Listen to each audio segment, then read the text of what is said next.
नमस्कार सर, मेरा नाम राजू है। आज का टॉपिक है ओल्डेस्ट म्यूचुअल फंड एएमसी में पैसा इन्वेस्ट किया और वो डूब गया तो हम कहाँ जाएंगे।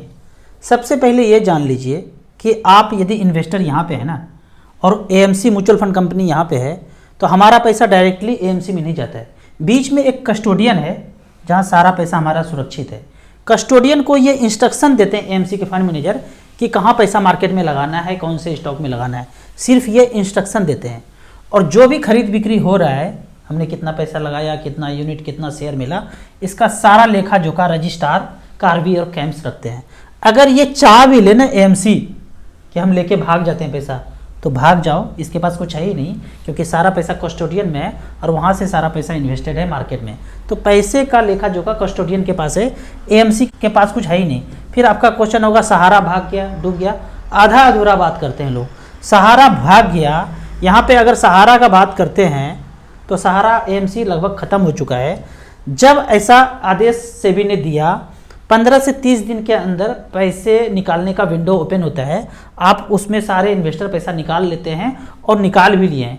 कुछ इन्वेस्टर का पैसा बोलेंगे अभी भी बचा हुआ है। वो वैसे लोग हैं जिनके पास कोई डॉक्यूमेंट्स ही नहीं है या भूल गए, पैसा लगाए तो सही, उसके बाद निकालने नहीं गए, ऊपर चले गए इन्वेस्टर, ना नॉमिनी का नाम है, ना केवाईसी है, ना पैन कार्ड, अकाउंट डिटेल्स, कुछ भी नहीं है, तो वैसा पैसा क्लेम करने वाला नहीं है। लेकिन नॉमिनी आके क्लेम करे तो पैसा निकल सकता है। ये जो पैसा आप देख रहे हैं किसी का फंसा नहीं है, इन्वेस्टर ने पैसा निकालने नहीं गया। अब मान लीजिए किसी के बैंक में 1 लाख रुपया रखा हुआ है और कोई निकालने ही ना जाए तो बैंक थोड़ी घर आके पैसा देंगे। तो वैसा पैसा रुका हुआ है सहारा के पास। पैसा सहारा लेके नहीं भाग सकता है। क्यों? क्योंकि पैसा कस्टोडियन के पास है, सहारा के पास है ही नहीं। फिर आपका एक क्वेश्चन होगा कि फ्रैंकलिन का डेट फंड में पैसा लगाया था वो डूब गया। एक बात समझ लीजिए, मैं ऐसे ही नहीं म्यूचुअल फंड का बहुत बड़ा दीवाना हूँ, क्योंकि आप गहराई में जाके ढूंढेंगे तो पता चलेगा फ्रैंकलिन ने कुछ नहीं किया है। हुआ क्या, ये एएमसी है, पैसा कस्टोडियन के पास है, उनको इंस्ट्रक्शन देना है एएमसी को। तो कौन कौन से डेट फंड में पैसा लगाना है, कंपनी में पैसा लगा दिया उन्होंने, 50 कंपनी में पैसा लगा दिया, इसका डिवेंचर खरीद लिया। अब जब 21 दिन का भूतकाल चला, ताला लग गया, तो कुछ कंपनी दिवालिया कर गया। आप कहेंगे राजू भैया इसको आप भूतकाल क्यों बोलते हैं? अब याद कीजिए, बचपन में जब छोटे बच्चे होते हैं, बच्चे बोलते हैं, जिद करते हैं पार्क में जाना है, तो हम क्या बोलते हैं? पार्क में भूत है, वहाँ मत जाओ। ठीक है, उसके घर के टीवी देखने जाना है, अरे वहाँ नहीं कल भूत आया था। धीरे धीरे जब बच्चा बड़ा होता है पता चलता है यार हमको तो सबने मामू बनाया, ना वहाँ भूत है, ना वहाँ भूत है, ना वहाँ भूत है। तो आज सबको पता चल गया है 21 दिन के भूतकाल का कि सबको मामू बनाया गया है, वो भूतकाल तक कभी था ही नहीं। तो इसीलिए मैं इसको भूतकाल बोलता हूँ। अब यहाँ पे ताला लगने के वजह से जो कंपनी डूब गया बेचारा, तो वहाँ पैसा फंस गया। तो फ्रैंकलिन कहाँ से दे पाए? फ्रैंकलिन ने पैसा लगाया और वो कंपनी खत्म हो गया तो कहाँ से दे पाएगा? फिर धीरे धीरे जब ये ताला खुलना शुरू हुआ, फिर से चलना शुरू हुआ, पैसा जब आना शुरू हुआ तो सारे इन्वेस्टर को पेमेंट भी हो गया। तो इसमें फ्रैंकलिन का एएमसी का कोई दोष नहीं है। ऐसा हो सकता है कि हमने पैसा स्मॉल कैप में लगाया, 50 कंपनी में पैसा है और 50 कंपनी पे परमाणु बम गिर जाए तो हमारा सारा पैसा स्वाहा हो जाएगा। तो उसी तरह से एएमसी का यहाँ कोई दोष नहीं। अब बात करते हैं ओल्डेस्ट म्यूचुअल फंड का। ओल्डेस्ट म्यूचुअल फंड का बात करते हैं तो यहाँ पे देखते हैं, हमने StarSIP.in में सेलेक्ट किया है ऑल इक्विटी। पिछले 22 साल में, पुराना हो गया, बहुत पुराना बात हो गया। कोई 22 साल म्यूचुअल फंड में इन्वेस्टेड रहे, माला माल हो जाएगा, बहुत पैसा हो जाएगा। चाहे भिखारी आदमी क्यों ना हो, वो 500-500 रुपया महीना क्यों ना जमा करे, चाहे छोटा मोटा जॉब करने वाला, पान बेचने, चाय बेचने वाला जो है 1-1 हज़ार 2-2 हज़ार रुपया क्यों ना जमा करे, 22 साल तक अगर इक्विटी म्यूचुअल फंड में भी, उसमें भी स्मॉल कैप में भी करते रहे तो बहुत पैसा हो जाएगा। यहाँ पे हमने सेलेक्ट किया है 1 लाख रुपया और AUM वाइज सेलेक्ट किया है, जिसमें सबसे ज़्यादा पैसा है वो ऊपर है। HDFC फ्लेक्सी कैप 36,000 करोड़ है। 1 लाख रुपया 2001 में लगाया था तो 82 लाख रुपया है, 22% का रिटर्न दिया है। ये पुराना म्यूचुअल फंड है। HDFC टॉप 100 ने 65 बनाया है। आदित्य बिरला फ्लेक्सी कैप ने 56 बनाया है। निपॉन इंडिया ग्रोथ फंड में देखेंगे तो 56 फाड़ के रिटर्न मिला है। 1 लाख का 1 करोड़ 39 लाख बनाया है। आप कहेंगे कि इतना पैसा कैसे बन गया?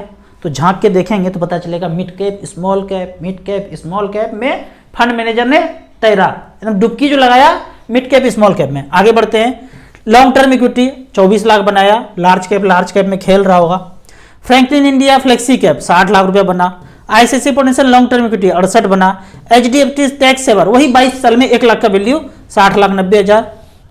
एचडीएफसी लार्ज एंड की mid cap Franklin India prima 1 lakh का बनाया, 1 करोड़ 9 लाख। इसमें भी पता करेंगे तो पता चलेगा कि मिड कैप स्मॉल कैप में फंड मैनेजर ने सिर्फ लगाया तो जाके इतना पैसा बन गया है। तो इसी तरह से करके अब लास्ट में देखते हैं जो सबसे बॉटम में है एएम वाइज, तो एएम कितना है इसका 35 करोड़। पैसा कितना बनाया है 1 लाख का 16 लाख, 13% का रिटर्न। इसीलिए बोलता हूं जिसमें कम एएम है नहीं जाना है। 47 करोड़ पैसा कितना बनाया 17 लाख रुपया। कम एएम 64 करोड़ एएम है 22 लाख रुपए बनाया है। तो सबसे कम एएम है 88 करोड़, पैसा कितना बनाया है 23 लाख। तो एएम जिसमें ज़्यादा है 4-5 हज़ार करोड़ से ऊपर है उसमें जाना है, इसके अलावा नहीं जाना है। आप कहेंगे राजू जी ऊपर वाला 1 लाख का दिखाया वैल्यू इतना हो गया 55 लाख 60 लाख, उस समय के हिसाब से तो 1 लाख का वैल्यू ही 60 लाख रुपया हो गया होगा। क्या बात कर रहे हैं, इतना बढ़ गया तो क्या हुआ, 22 साल पहले 1 लाख का वैल्यू ही खूब हो गया होगा। तो कितना हो गया होगा यहाँ पे देखते हैं।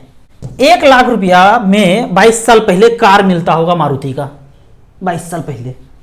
आज 22 साल के बाद 7% का इन्फ्लेशन हो तो वही कार 4,43,000 में मिलता है, मिल ही जाता है।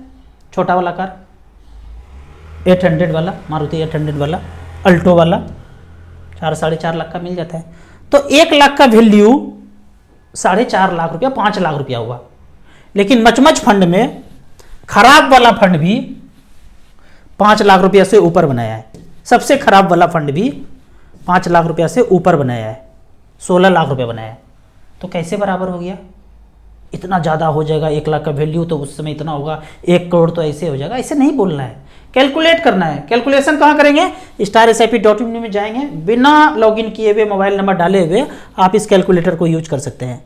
अब एक क्वेश्चन है कि हमारा चैनल कभी ना कभी तो सुहा हो जाएगा, डिलीट हो जाएगा पक्का, और हम भी अपने जीते ज़िंदगी पूरा नहीं जी पाएंगे, ख़त्म हो जाएंगे पहले, समय से पहले। सच बोलने वाले समय से पहले जाते हैं। तो अगर मेरा चैनल डिलीट हो जाए तो आप कहाँ सर्च करेंगे, इसके लिए आपको करना क्या है, गूगल पे लिखना है StarSIP.in, मेरा वेबसाइट है, हमने खोपड़ी लगा बनाया है। खोपड़ी का ब्लूटूथ थोड़ा सा ज़्यादा ही ऑन हो गया तो ये बना दिया। ये जब इसको सर्च करेंगे, इसको जब क्लिक करेंगे तो आपको ये पेज आ जाएगा। जैसे ही क्लिक करेंगे यही पेज सबसे पहले खुलेगा, और सबसे लास्ट में इसके जाएंगे तो यहाँ पे YouTube लिखा हुआ है।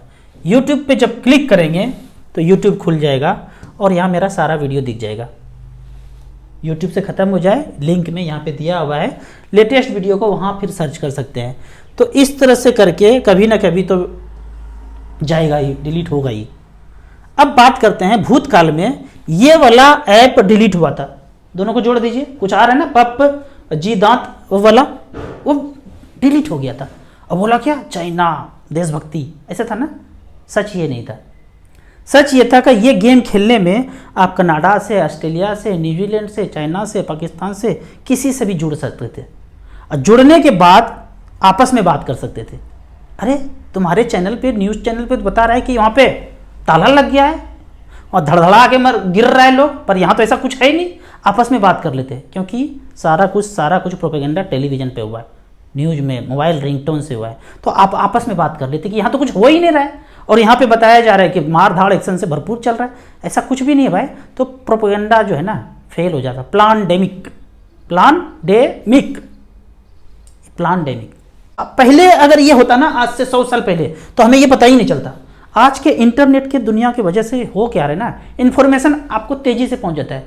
ऐसे ही इन्फॉर्मेशन कि आज से 20 साल के बाद क्या होगा, 30 साल के बाद क्या होगा, और आज ही जानना है तो आपको इस चैनल को विजिट करना है। इसको जोड़िए, कुछ बना और इसको भिड़ा दीजिए, कुछ बन गया ना, इस चैनल पे जाइए। 20-30 साल बाद क्या होने जा रहा है वो आपको पता चल जाएगा। इसके प्लेलिस्ट में ये दुनिया ढूंढिएगा, नया दुनिया, एक प्लेलिस्ट में एक प्लेलिस्ट मिलेगा, नया दुनिया, 15-20 वीडियो होगा। खोपड़ी का भक से जो है ना ये तीसरा आँख खुल जाएगा, ये क्या होने वाला है, और धीरे धीरे आप देखेंगे वही होता जा रहा है, वही होता जा रहा है। तो ऐसे ही म्यूचुअल फंड के बारे में और कुछ जानना है, इन्वेस्टमेंट के बारे में जानना है, तो इस नंबर पे मुझे व्हाट्सअप कर सकते हैं। आप म्यूचुअल फंड में पहली बार इन्वेस्ट करना चाहते हैं तो एसेट प्लस का बेहतरीन ऐप है, यहाँ पे जाके आप इन्वेस्ट कर सकते हैं। मिनिमम 100 रुपया, मैक्सिमम का कोई लिमिट नहीं है। यहाँ पे 2 ऐप मिलेगा आपको, इन्वेस्टर के लिए अलग है, डिस्ट्रीब्यूटर के लिए अलग ऐप है। आप एसेट प्लस से जुड़ के अपने काम को ऑनलाइन 10 टाइम्स ज़्यादा कर सकते हैं। ऐप का और मेरे सर्विस का लाइफ टाइम कोई चार्ज नहीं है। वीडियो अच्छा लगे तो व्हाट्सएप यूनिवर्सिटी में दोस्तों के बीच से जरूर शेयर करें। और जो मैंने ये चीज़ बताया ना, इसको प्लीज़ कमेंट्स में मत लिखिए, क्योंकि मैं बहुत कम बोलता हूँ इस विषय में, बोलूँगा कम, आपको समझना ज़्यादा है।